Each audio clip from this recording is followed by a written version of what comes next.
Je suis Frédéric II, connu sous le nom de « le Batailleur », et je fus duc d'Autriche et de Styrie de 1230 à 1246.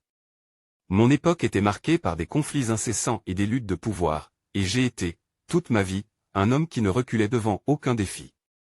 Mon surnom, je l'ai gagné par ma volonté inflexible et mes talents militaires, mais aussi par mon rôle dans la consolidation de mes territoires. Lorsque je pris les rênes du duché en 1230, à la mort de mon père, Léopold VI, l'Autriche était déjà une puissance montante en Europe centrale. Cependant, les défis qui m'attendaient étaient immenses. L'Empire était fragmenté, et les ambitions des puissances voisines, comme la Bavière et la Bohême, menaçaient de déstabiliser ma position. Mais je n'étais pas homme à me laisser submerger par les difficultés. Dès les premières années de mon règne, j'ai dû affronter une opposition interne. Les nobles autrichiens, jaloux de leurs privilèges, remettaient souvent en question mon autorité. Je répondais avec une fermeté implacable, consolidant mon pouvoir par des alliances stratégiques, mais aussi par une main de fer lorsqu'il le fallait. Les rébellions furent matées, et les terres du duché furent réorganisées pour renforcer leur administration.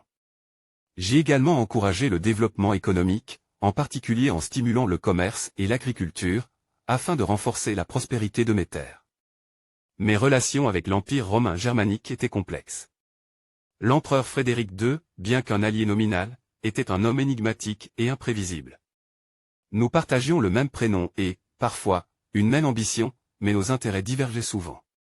Je me suis opposé à lui lorsque ses décisions menaçaient l'autonomie de mon duché, et cette opposition m'a valu des ennemis puissants. Mais je savais que l'indépendance était essentielle pour l'avenir de l'Autriche. En matière militaire, mes campagnes furent nombreuses et souvent sanglantes. J'ai mené des guerres contre les Hongrois, les Bohémiens et d'autres voisins menaçants. Ma victoire la plus célèbre fut lors de la bataille de l'État, où j'ai réussi à repousser les forces hongroises et à étendre mes frontières orientales. Cependant, chaque victoire avait un prix élevé, tant en vie humaine qu'en ressources. J'étais conscient que ces luttes incessantes épuisaient mes terres, mais je considérais qu'elles étaient nécessaires pour préserver notre souveraineté.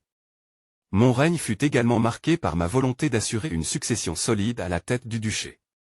Cependant, malgré mes efforts, je n'ai pas eu d'héritier masculin.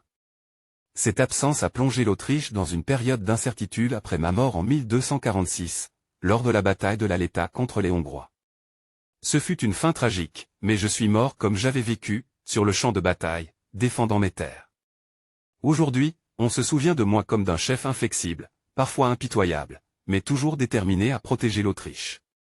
J'ai été le dernier des Babenberg à régner sur ces terres, mais mon héritage perdure dans la force et la résilience de ce pays. Mon surnom de « le Batailleur » n'était pas usurpé, il témoigne de mon engagement à ne jamais abandonner, même face aux pires adversités.